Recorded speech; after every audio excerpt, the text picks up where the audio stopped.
What if it rained food? What if Earth was a cube? What if we had 9 lives? What if bits could fly? It's absurd. If money grew on trees, if we didn't have knees, if we walked through life slightly magnetical, it's absurd. Absurd Hypotheticals. Hello, everybody, and welcome to Absurd Hypotheticals, the show where we overthink dumb questions so you don't have to. I'm your host, Marcus Lehner, and I'm joined here today by Chris Yee and Ben Storms. Say hi, guys. Hey, I'm Chris. Hey, I'm Ben. Guys, we're in it for another fight today. Are you ready to rumble? I am ready to rumble. I am predisposed to rumbling. That's good. That's what I like to hear. So our fight today is going to be which action figure would win in a fight. So we've each selected a very popular action figure, and we'll have them duke it out. I guess 1 point of clarification, it's the character that the action figure is based on that's the fighter, not the actual fighter. Because otherwise, I guess we would just be checking out jamming how things of plastic into each other. Yeah, how durable the plastic they were made out of was. It would basically be, this podcast if we were like 6 years old, effectively.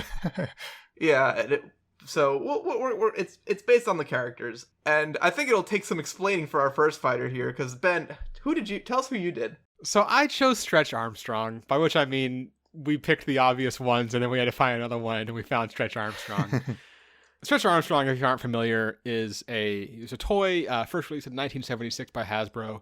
He's basically a dude, and basically just like a Speedo, and he's very stretchy, is kind of the idea. He's like a big muscly dude, but you can like stretch him out, and he doesn't break, and he can stretch out. He's like about a foot tall to start, which, by the way, is bigger than I thought. He's a foot tall? Yeah. Whoa. Stretch Armstrong is big, yeah. And he can stretch out to about 4 feet if you like hold him with 2 people and like, really yank him. And you can stretch his arms out individually, things like that, all that sort of stuff. So big old stretchy dude.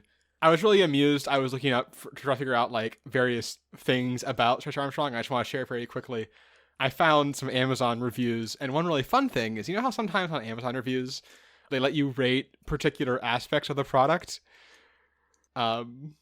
Yes, no, maybe. Well, they do. Sometimes yes, I'm aware. Yep, yeah. I thought it was rhetorical. Oh, well, okay, I guess it probably was. Anyway, they let them do that for Stretch Armstrong. So I know that, at least according to Amazon reviewers, he has a 4.8 in stretch, which makes sense, a 4.1 in thickness, which I guess is fair, a 3.9 in value for money, which, seems a little harsh, a 3.7 in durability, which, from what I've seen, seems very low, and then a 3.3 in warmth, which, I guess, I don't know. I guess that's fair. He doesn't seem particularly warm. Like emotional warmth? I guess. I don't know. Maybe it's, How does he have any warmth? It's a very good question. That's a very good question. So, unlike our other still to come fighters, there wasn't like originally a TV show or anything associated with Stretch Armstrong. He was kind of just a toy. There were a few attempts in like the 90s to make a movie, including one where they apparently plan on casting Danny DeVito, which does not really track with the way Stretch Armstrong works. That would have been awesome. I would watch that. Apparently he wouldn't agree to do it because if it had any jokes about him being short in it, I don't know. Anyway, it's a whole thing. But the only like media product around it, there was in 2017 they made a Netflix cartoon called Stretch Armstrong and the Flex Fighters. I watched the first episode. Not gonna lie, it's real bad, guys. Aww. It unironically used the line, "the city of the future today," and that was just, it kind of went downhill from there. And the idea is that there's this teenager named Jake Armstrong who goes to this fancy school in this futuristic city, and he was working on a paper for his botany class, which is a class they had for some reason with a couple of friends, and they took a break to go do some parkour. And crashed into a vat of flexarium, which gave them superpowers. So there's Jake, who is now Stretch, whose power is being stretchy. That's about it. There's Nathan, who's Wingspan, who basically just has an integrated like wingsuit, and that's kind of his whole power. I think he really got kind of a the short straw here. He can't even actually fly; he just glides. I don't know. Anyway, is it? What is the skin flaps? Is it skin flaps? It's basically his body from the neck down just flattens out into like a sheet. Okay, that's better than just...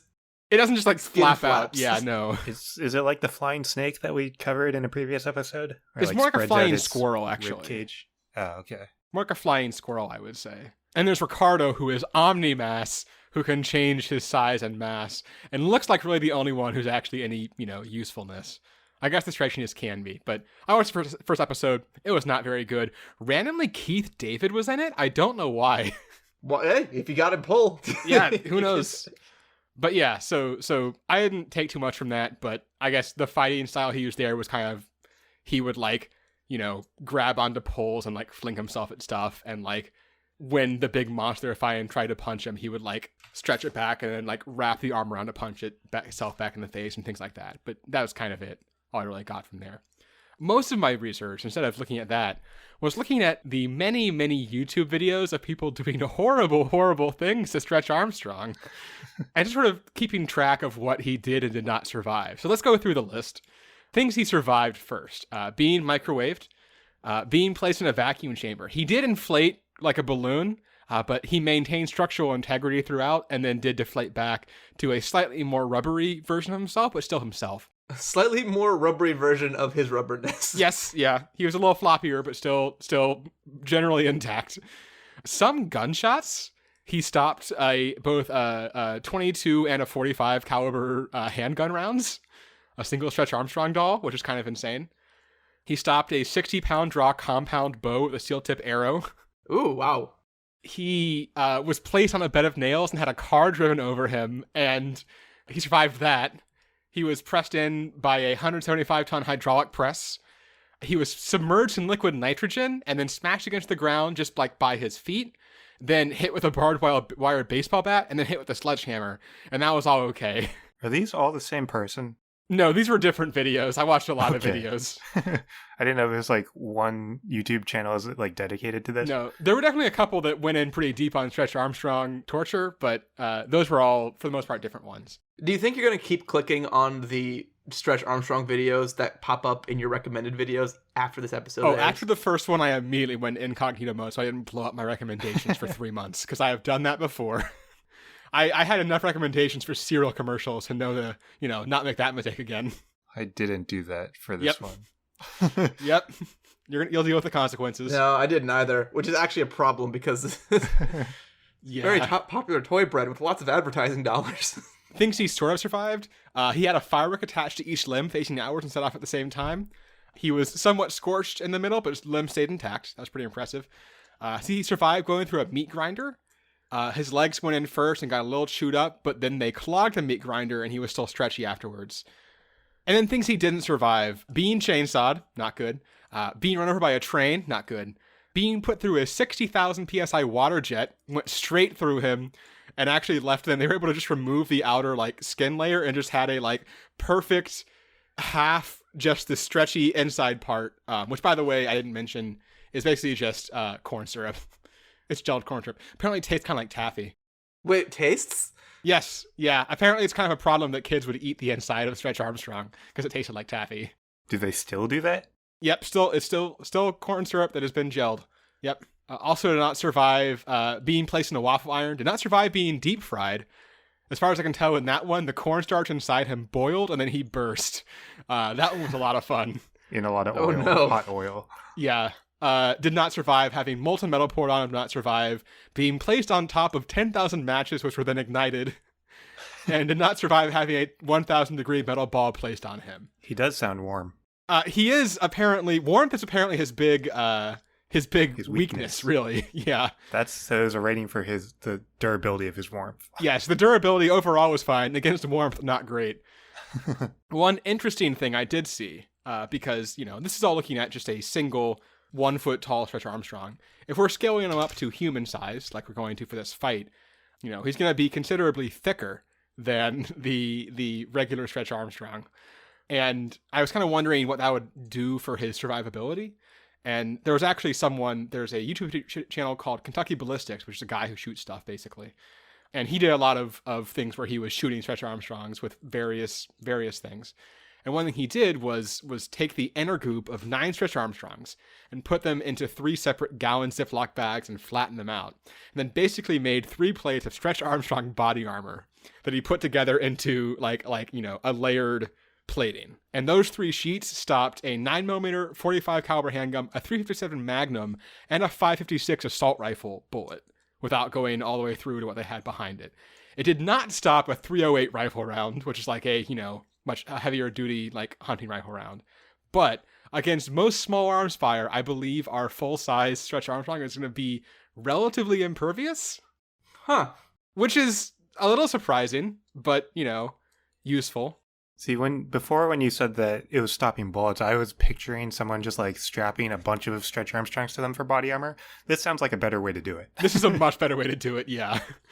So, surprisingly resilient. I will also say that when he does get, like, cut by things, the stuff inside doesn't ooze out. It's a very cohesive gel because it's designed to move back to its original shape.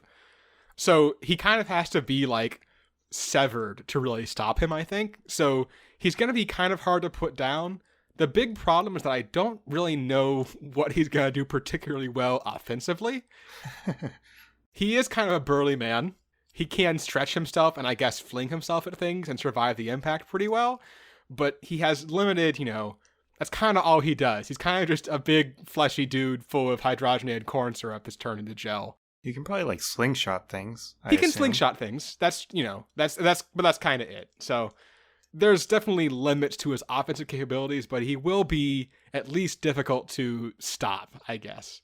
That's kind of what we're working with Stretch Armstrong. Marcus, what did you do? I chose G.I. Joe. Real American hero. A real American hero. First things first that I didn't know when I picked this is that G.I. Joe isn't a person. Like, none of the things that you bought were G.I. Joe. Like, the G.I. Joe guy. I didn't know that either, actually. G.I. Joe is more of a state of mind, really. Well, actually, G.I. Joe is, like, a term used in the actual military. Just to describe a generic military personnel. G.I. stands for, like, government issue or general issue. And Joe is just a generic name, like, like a John Doe. So, basically, G.I. Joe just has a bunch of armors. Even, like, the very first product was, like, under the G.I. Joe name. Had 4 people, like one for it was like Action Man, Action Air. It was like military, Navy, Air Force, and one more that I forget. I didn't write them down. But there's never like, hey, this dude is like the one that's on the box. Like even that, like the dude on the box varies a lot. And so I was trying to watch like a bunch of commercials, see if like they kept reusing somebody, and not really. Although I do really love the gall of the G.I. Joe commercials to show like 17 different toys and then just be like, yep, if you buy this, you get that one tiny helicopter and no people with it. The cream of the crop being the G.I. Joe troop carrier holds 28 Joe figures, each sold separately. So you can buy a big empty car with nobody that can fit 28 people that you don't own. That's how they make their money. Toys are a big moneymaker. Oh yeah, no, that was the whole thing about this. Like, they knew it was going to be from day one they knew this was going to be big. I think they bought it from the original guy who came up with the idea, and this was back in the 70s or so. The idea was bought off the original guy who pitched it for $100,000, which is a lot for just like the day one pitch. She should have stayed in for royalties, but shame on him. So I had to pick something to use because otherwise it's, hey, you have a whole made up military. So what they did do is they did have a G.I. Joe. Well, actually they had multiple G.I. Joe animated series, but I picked the first one, titled G.I. Joe, An American Hero, OG G.I. Joe animated show. So the closest thing we have to the G.I. Joe man is Conrad S. Hauser, codename Duke. So he's the field commander and second command after Hawk, which already is starting to get a little gray about who the real G.I. Joe is, because Hawk, in the Marvel comics, is the original leader, and then like 20 chapters in or so gets promoted to like a non-field command role, so like he doesn't go out in the field with the team very often, so Duke gets a lot more airtime, and in the show he's like the day one leader with his bosses up ahead. So I'm taking Duke as like the main guy, and as far as who Duke is himself, he's just your very typical like quote-unquote perfect military dude. He's got all the special ops training, speaks languages, is known for being really... He's just basically known for being competent and has no other personality traits. He's a competent white military man with no defining attributes besides being good at military stuff. So basically after this is where I was trying to pick the like main squad of people out of the show. But the problem is they're still trying to sell this whole line of toys. So even in the show, they have so many different characters. So basically, my whole research was trying to identify who the main characters in the series are. Joe. So I basically only took people who were somewhat relevant and had been like in multiple episodes. So besides this list I'm going through here, there's like a good dozen plus other people in this one animated series that had a reboot, and then there was like a movie, and then a live action movie, and then like 4 more spin-off series. So it's like crazy. So here we are. I'm gonna go only by their code names. So number 1, Duke, explained, just general military guy. Second guy, codename Flash. He's the tech guy. Again, no actual personality, like discernible personality traits, except he's like the nerdy science guy. He believes in science. Important thing about him is he has a laser gun, which, Ben, you mentioned you're not very good against Warm.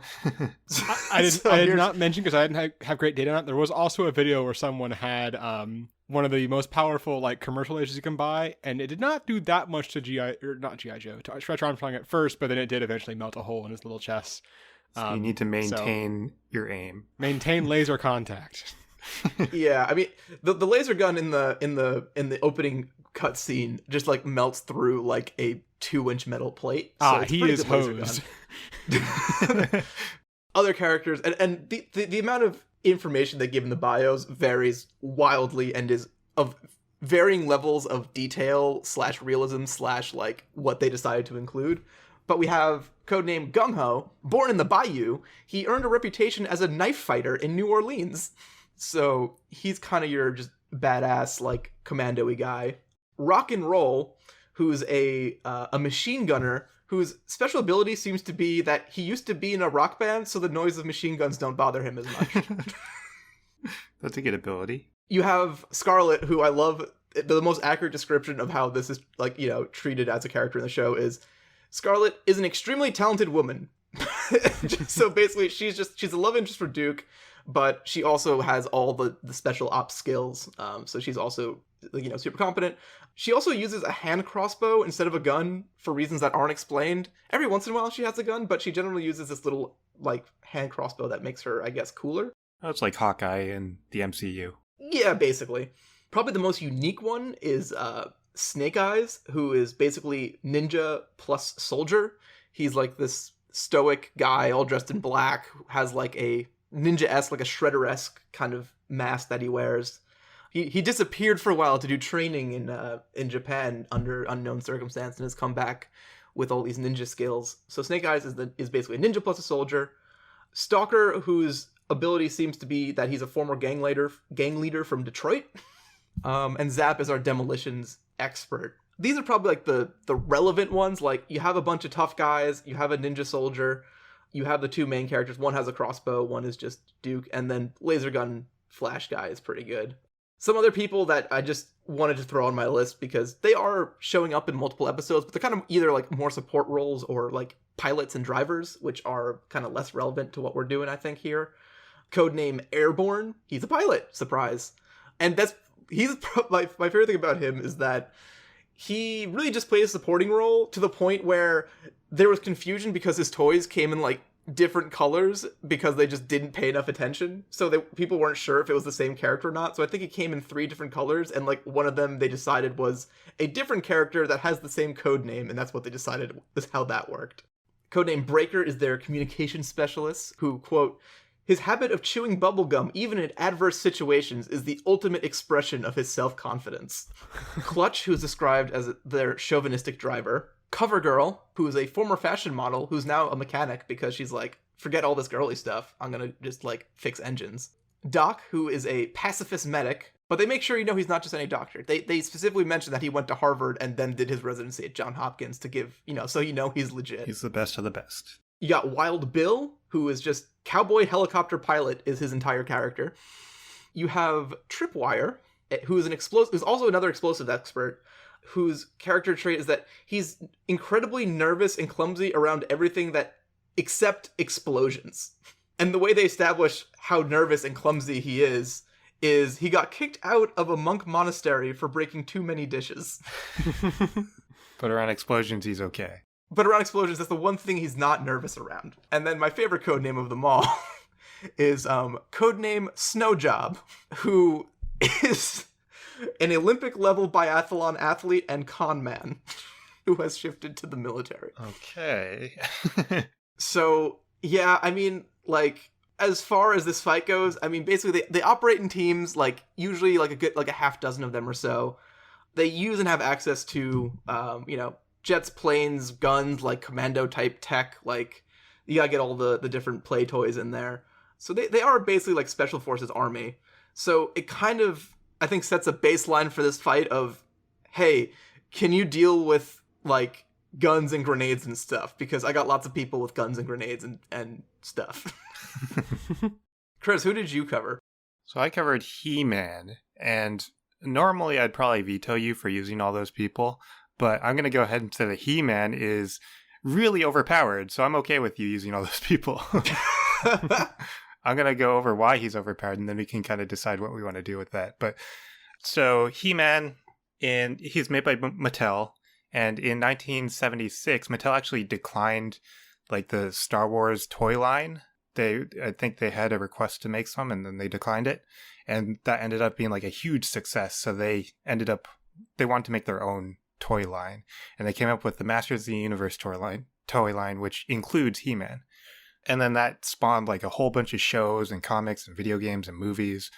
I'm mainly going to cover the original cartoon that ran from 1983 to 1985. But He-Man himself, he's from Eternia, and he's half Earthling, half Eternian. His alter ego is Prince Adam, which is basically just him with his shirt on. I guess he was Prince Adam before he turned into He-Man, and then a sorceress granted him the magical powers of Grayskull, which transformed him into He-Man. And he's labeled the most powerful man in the universe. So his strength and power is derived from the magic that the sorceress gave him. And his main villain is Skeletor. Yeah. So his main weapon, he wields the Power Sword, and that's how he uses it to transform from Prince Adam into He-Man. He says, by the power of Grayskull, I have the power, and then like lightning strikes it, and he transforms into a shirtless man. The sword itself is said to be indestructible, and it can deflect magical and technological rays. And then it can shoot its own energy rays as well, and it can absorb energy. And then he's been known to I guess he can somehow throw it in a boomerang sort of thing, so it comes back to him. I think there's I don't know how often he does that. I think it might have been a one-off thing. Not sure. It's very cartoony to throw literally anything in a spiral and it just boomerangs. Yep. And then he is shirtless, but he does have a cordite battle harness, which strapped across his chest. And that's apparently it makes him a little bit stronger on top of his already super strength. And then he has a companion, an animal companion. It's a half tiger, half dragon named Cringer Miles. And that's the non-superpowered version. But then when he turns into He-Man, Cringer Miles turns into Battle Cat, which is this cool armored half tiger, half dragon. And he basically rides it as a mount. Now, He-Man, his main thing is that he's super strong, so just a few things to demonstrate his strength. He once lifted Castle Grayskull, the entirety of Castle Grayskull, and then threw it into the sky. There's a portal in the sky, and he threw it into the portal. And he, grappled onto the castle while it was going through the portal to get through the portal as well. Toucan Sam way back when did a lot of that kind of thing, and you didn't accept that he had super strength. This is very contextually part of the story. I know. I couldn't resist. The oldest beef from our very first fight episode has to come back every time. Yeah, it's gonna stick around. There's another episode where he's fighting Merman, which is another villain that works under Skeletor. It's this weird fish dude. But Merman was causing the tides to rise, which was flooding a fort that they were in. I guess there was a leak in a fort. So he defeats Merman, but the tides are still rising. So he's oh, that's bad. And he's but the moon controls the tide. So he takes a spaceship, flies it to outer space, stands on the outside of the spaceship, and pushes the moon out of orbit. Why did he just pick up the fort and move it like he did with the castle? I don't know. And that lowers the tide. He goes back down to Earth, seals the leak, flies back up to outer space, and pushes the moon back into orbit. He's I think while he's doing that, he says always put things back where you found them. Something like that. So yeah, he did that. He moved the moon twice. And then he's also fought Superman multiple times. So there is a crossover in between DC and Masters of the Universe in 1982 where Superman was transported into Eternia through a portal, and Skeletor took control of Superman and made him fight He-Man. And in this fight, Superman does actually win the fight, but he does, like, they go at it and they, like, trade blows for a while before he defeats him. And then in 2013, Skeletor actually comes to the DC universe and takes control of the entire Justice League. And in that fight, He-Man ends up fighting Superman one-on-one, and they trade blows again. Superman actually shoots his laser vision directly into He-Man's eyes, and He-Man is fine. That's why you don't make eye contact. Yeah. So, I mean, if he can withstand Superman's laser vision, I feel like he'll be able to withstand a laser gun. And he actually does beat Superman in that fight without the use of kryptonite. He ends up stabbing him in the chest and kills him. It is later revealed that it's not the real Superman, it's a magical clone of Superman, so I don't know exactly how their strength levels compare, but I still think it's relatively close to, like, Superman's strength. Now, he's also shown shattering photanium, which they say is the strongest metal in the universe. It's a fictional metal, but it's the strongest metal. He's been seen to use his strength to squeeze two ends of a broken chain back together to weld them together. So he can do that. And just part of his personality, so he's largely non-violent in general. He uses combat as a last resort. He is, like, really good at it, but he tends to try to avoid it. He prefers to outsmart his villains. And in the original show, there are actually broadcast standards that prohibited them from showing him using his sword as a weapon. So he never actually used it as a weapon in the original show. They also weren't allowed to show him punching or kicking anyone. So the way he tended to defeat his enemies is he would just pick them up and throw them, and then they were defeated. So that's mainly what he did. In the later iterations of the show, or like the reboots and stuff, he is shown to be more aggressive in the fights, and he, like, uses his sword and stuff. In the gritty HBO reboot, He-Man goes on a rampage. Yeah, in Zack Snyder's He-Man. Right, the dark, gritty version. And then he has a lot of miscellaneous powers too, in addition to the strength. I'll just list a few of them. So he is super fast, so he can run in a circle fast enough to create a vacuum, which apparently Stretch Armstrong can survive. Stretch Armstrong is fine in vacuum. He can spin fast enough to create his own tornado, and he uses that sometimes to fly short distances. He's also able to spin in it, like if there's a tornado that already exists, he's able to quote-unquote unwind it by spinning in the opposite direction. That tracks. Yeah, that's science right there. Yeah. He can rub his hands together fast enough to turn sand into glass. He has super breath, which he can use to blow his enemies away. He can swim super fast, and he's dug to the center of the planet with just a broken stalactite as his tool. He did, like, this weird spinny move, and he just, like, dug down. Now, all this is when he's in his He-Man form, and as far as I can tell, there's no time limit to his He-Man form, but from what I can see, he might revert back to Prince Adam if he takes too much damage or if he uses too much raw force, is what they say. There's no, like, metric for that, but it happens a few times in the show. I think it happens more often in the newer shows than in the old show. We can decide how that works, though. But he is more vulnerable in his Prince Adam form. So if you're going to beat him, that's probably when you want to do it. I like how you're already giving us tips. Like, okay, here, guys, here's what you got to do. Yeah. I mean, so that's He-Man in a nutshell. He is very strong. Okay. So I'm trying to think. So yeah, so if he's resisting Superman's laser vision and stuff like that, the question is, how do we damage He-Man? Well, do we want to set the scene first before we get into details? Yeah, let's set the scene first. And also kind of a quick summary of how so the way we do these fight episodes is we'll lay out the scene. We tend to do our fights in Central Park in New York, has become our battleground. It seems to have the right mix of just being a place for people to beat the junk out of each other and have some access to things, fighters might need. Like, there's some water, there's some buildings, there's some people, there's a couple animals around, and, but generally it's kind of just flat and grassy.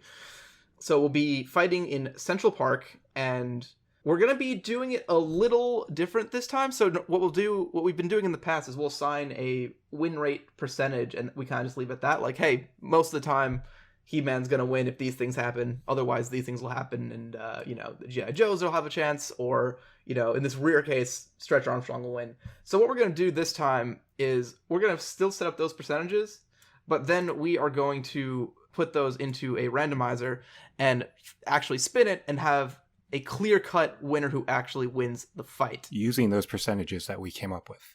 Yes. So it's basically the same thing we're doing before, but with drama. So now if there's someone that only has 10%, they can still win. Yeah, they can still win the whole fight, which is going to be great. Well, 10%'s a little generous for Stretch Armstrong. Yeah, that's fair. All right, let's start there. I don't like to write someone off before we even get to talk about them a little bit, but let's see. Let's discuss what Stretch's role in this is. So can you think of any other offensive move other than slingshotting things? I guess you could strangle people. I mean, anyone can strangle people if you try hard enough. Like, technically, yeah, but you yes. can strangle people from a far distance. I think if you're going to go down that route, it would be more like getting the arm around someone's neck and then wrapping it around and then yanking on it, right? Like, that's kind of how you do it. Yeah. That's possible. So the other thing you can do is he has shown the ability to redirect things back at people, right? Say that a cannon is fired at him. He can sort of grab the cannonball and whip it back around so it flings back towards the person. I don't know if that would come up necessarily, but well, I guess I'll say this. Stretch definitely can defeat individual members of G.I. Joe. If he's bulletproof to a bunch of calibers of bullets. Yes, yeah, that is helpful. He's going to be stronger in a one-on-one fight, definitely per person. If you're fighting somebody and they are immune to all types of bludgeoning and most kinds of penetrations and bullets and all those things, and if you have even our cool knife fighter from New Orleans, Gung Ho, one-on-one against Stretch Armstrong is going to be probably advantage Stretch. So are there any other weapons that you have, Marcus, besides the laser gun that Stretch Armstrong can't withstand? Does anyone have a flamethrower? Yeah, there's a flamethrower guy somewhere. There's explosives. Snake Eyes has a sword because he's a ninja plus a soldier. They have, vehicles. They have tanks and jets and things, which I thought was going to be my thing. Are we going to include these? But maybe we're getting closer to including those. Yeah. Because it seems like I'm dancing around a little bit, but we're very quickly approaching, can He-Man defeat the U.S. Army? Right. Here's a couple questions. Do you think G.I. Joes are allowed to commit war crimes? Are they technically part of the U.S. military, or are they sort of their own GI stands for government issued, right? Yeah, they are part of the army. I'm not sure if they. Let me see. I think they're literally just American Army. Okay. They're all the branches of the American Army, but I didn't know if the idea was that because whatever canonical version we're using, if they were literally part of the army or if they were a bunch of military specialists who frequently worked with the U.S. military but weren't necessarily kind of their own thing. Oh my god, I'm sorry. I was just trying to see. I was check the Wikipedia page to see if it clarified exactly if they were part of the real life army, and just stumbled upon there was a mini series that they did, and during that it debuted former WWF and then current AWA professional wrestler Sergeant Slaughter as a member of G.I. Joe, played by himself. That's great. So Sergeant Slaughter was like, I want to be on this show. I'll play myself. Hook me up. Put me in there, coach. My thought is chemical weapons. Against He-Man or against He-Man? Fine, against Stretch Armstrong. I'm sure you can make something that is not conducive to corn syrup, but against He-Man, if there is a way that is he poison immune? Is he that kind of superhero, or is he just I don't know if they've ever shown him against chemical warfare. Or poison. For some reason, it hasn't come up, guys. I don't know. Has Skeletor ever poisoned the water hole and He-Man's so sick? Skeletor's main thing is magic. So he is very powerful magic. I don't know exactly how we can relate that. I do like that one of the weaknesses listed here on this wiki page is just limited experience with violence. Yeah, I saw that a bunch. I think it's mainly because he doesn't choose to fight. Right, yeah. So he does have one villain that I just found called Stinkor, who uses toxic odor to render his foes immobile. I don't know exactly how he fares against He-Man. Yeah, that's the problem. It's like, yeah, he doesn't do that, but then does it work? He probably ends up losing against He-Man, I assume. Well, I mean, at the end of the episode, yeah. Yeah. He's half human, half Eternian. He's a demi being. Yeah. But I mean, that's not why he's super strong. The reason he's strong is because of the magic. So he was just like a normal dude before the sorceress gave him magic. Right. So I'll say that the G.I. Joe has a shot because the thing is they can be crafty. I think my favorite is, like I said, I watched one episode of the 1.5 episodes, give myself some credit, 1.5 episodes of the G.I. Joe animated series.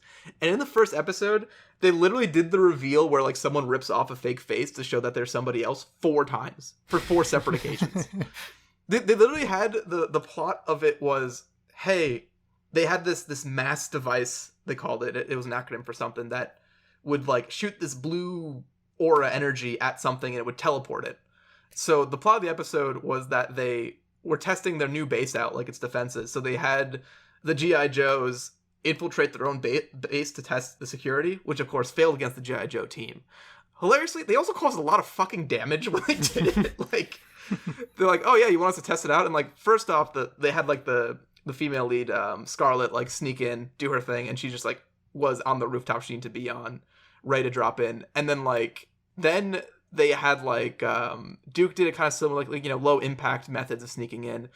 And then they had the third guy, who I think was Stalker, just like literally blows through the front gate on a motorcycle with guns on the front, like while they're shooting at him, and like they like sync it up so that like he ramps off of something and the motorcycle like lands into a weapons depot and like explodes a whole building, and then like he just like strolls in. And I'm like, you just did a lot of damage to your own base for this test.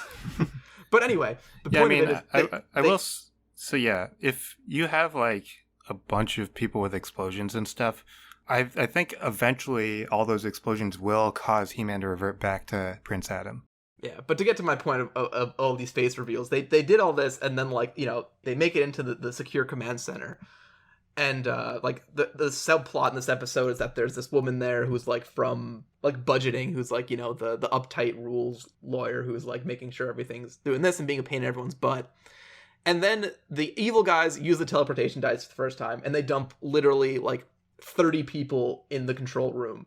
At which point the budget person who's done literally nothing reveals themselves to be a bad guy, and they just walk to the other side of the room. And I'm like, that was so unnecessary. You could have just teleported in with everybody else and it would have been the same. But they could probably use this. I mean, you could get my joke character Snowjob as a con man. Snowjob befriends He-Man and leads him into a carefully prepared trap, I guess. Yeah, you could. I mean, I think He-Man is pretty smart, but he is also very friendly, so he could befriend people. Also, I just found out that Stinkor, the toy Stinkor, actually was scented with a semi-foul scent. Why? Oh my god, that's amazing. And that was considered its action feature. Action feature smells like junk. Hey, kids buy those stink bombs, so it's there's a market for it. So yeah, I guess you could potentially trick He-Man into a trap. What would your trap be? I mean, it might be a vacuum chamber, but like I'm thinking like you lock him in something and then either fill it with poison gas if that works. We can fill it with stinker gas first to see if that works, and then otherwise, So I think he's fine in a vacuum because he flew out into outer space and he was like actually outside of the spaceship. But poison might work. Yeah, poison or something. Once you have him in a box, like you can do a lot to a box with military tech. He can also break out of the box pretty easily. Yeah, it is the biggest materials, huh? Yeah, he broke out of photanium, which is the strongest metal in the world, or in the universe. So, like, you can trap him and he'll probably be confused for, like, maybe a little bit, and that's when you can attack. But then once he knows what's going on, I think you have to act really fast. I think the trap should be explosives, and your attempt is to try to get him to change back into Prince Adam. Yeah, that's probably your best shot. Because that'll be faster, right? The way to win is to pretend to lose the main fight at Central Park. Then have our good biathlon athlete Snowjob befriend He-Man after, be like, congratulate him on his victory, not indicating he's a participant to the fight. And then once, kind of hang out with He-Man until his defenses are down. And then take out, I forget his plainclothes name. Prince Adam. Prince Adam. I do think, by the way, that the only chance that Stretch Armstrong would have is from all of the various terrible things done to him. He frequently is still pretty intact while looking very, very messed up.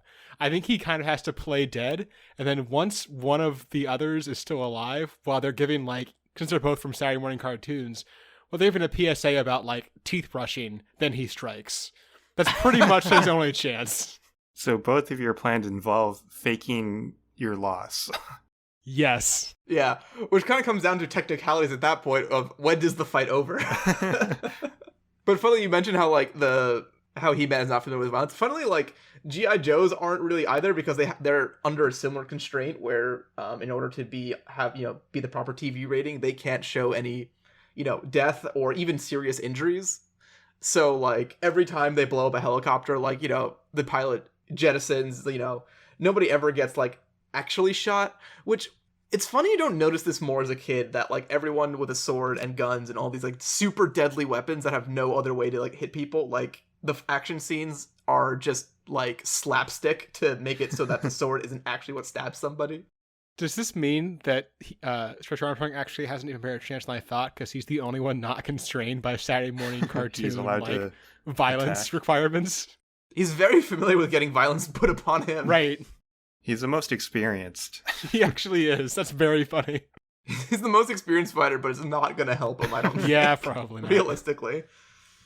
All right, let's this actually is going to be do we have anything else to include, because I feel like the conversation's wrapping up here. Yeah, we mainly focused on G.I. Joe versus He-Man, understandably. Yeah. Yeah. Do we want to match anyone up with Stretch Armstrong? I think it really is just that during the PSA, that's kind of it. If someone actually attempts to kill Stretch Armstrong, they eventually will. It might take them a while, but they'll be able to pull it off. Okay. So usually we do these two people are fighting, or the percentage of these two people fighting, and then the third person's left over. Or we swap people out.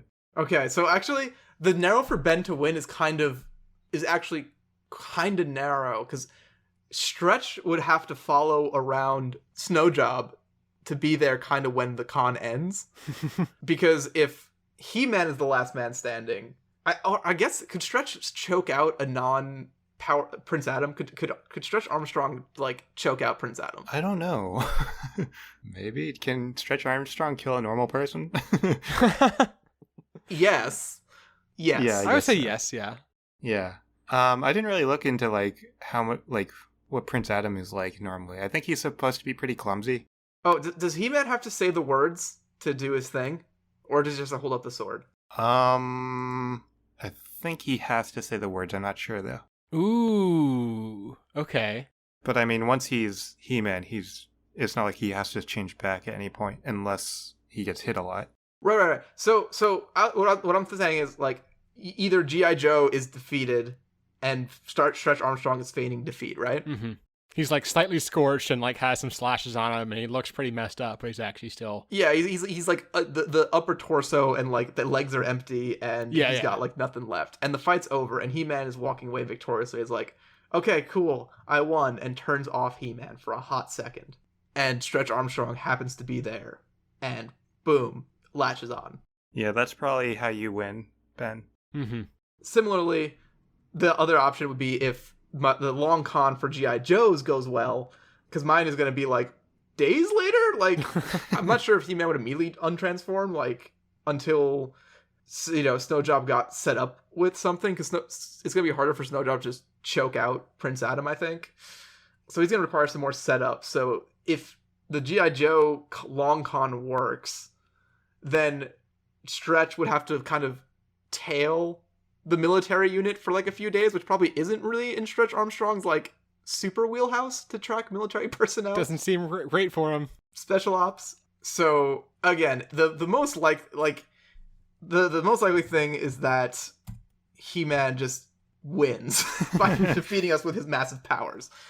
But how likely is it that He-Man will pick up that like one extra G.I. Joe character is like a con? Because it actually seems pretty likely to me. Yeah, that the con it could works happen.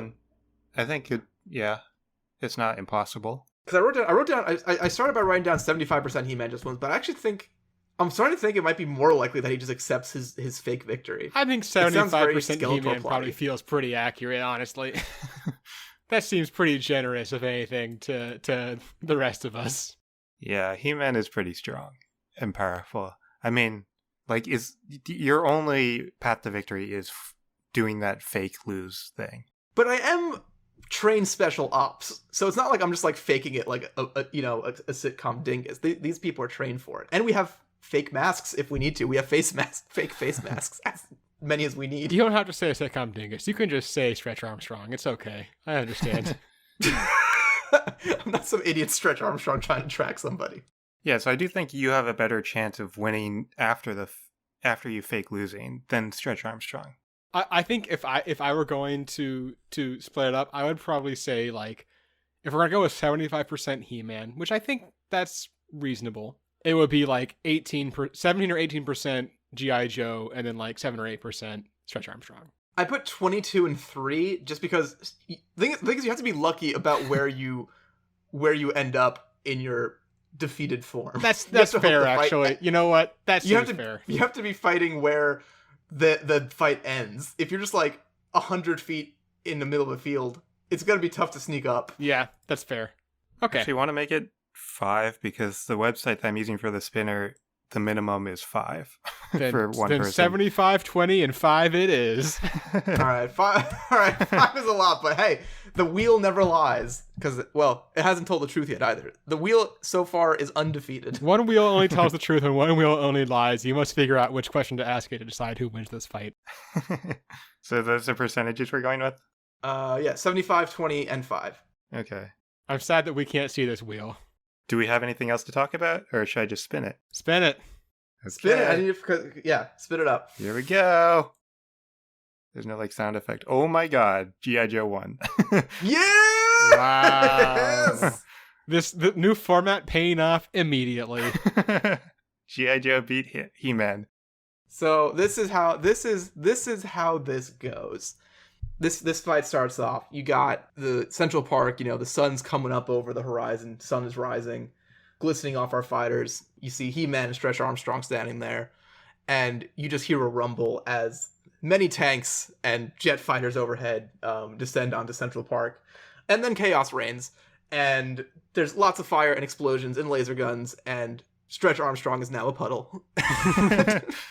Absolutely destroyed. And He-Man is absolutely 100% fine.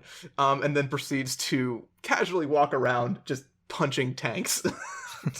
But in the chaos, a man doffs off his skis and gun and puts on his He-Man fan club t-shirt, and after the G.I. Joe army retreats, goes over, congratulates He-Man, and they go out and they go get a coffee, and things are pretty chill. The shirt, by the way, just says He-Man is the man. That's the shirt. Yeah, He-Man is the man. He-Man, more like the man. Yeah, and then you're just, they're doing that, and while they're at that coffee shop, the rest of the G.I. Joe engineering team, with all their silly names, you have, Tripwire and Clutch and Breaker and Stalker and Rock and Roll are down busy in the New York sewers, pouring hyper-reinforced concrete and steel around a tube and putting one little vent in there. And so then as they're walking down the street, and it is now back to Prince Adam, of course, after a coffee and a nice lunch, you gotta relax. Snowjob brings him by the sewer grate. The sewer manhole cap is left open, pushes He-Man in, he falls in, the lid closes. The chamber is full of stinky gas that interferes with vocal cords, and Prince Adam suffocates in the sewers and is rendered defeated. Perfect. And with that, and my sweet, sweet victory, we move on to our Would You Rather question.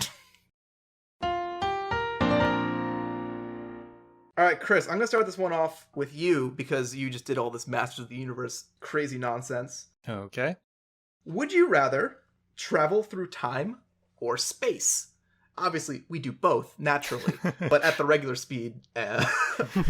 So interpret it to, would you rather be able to, like, inherently manipulate time or manipulate space?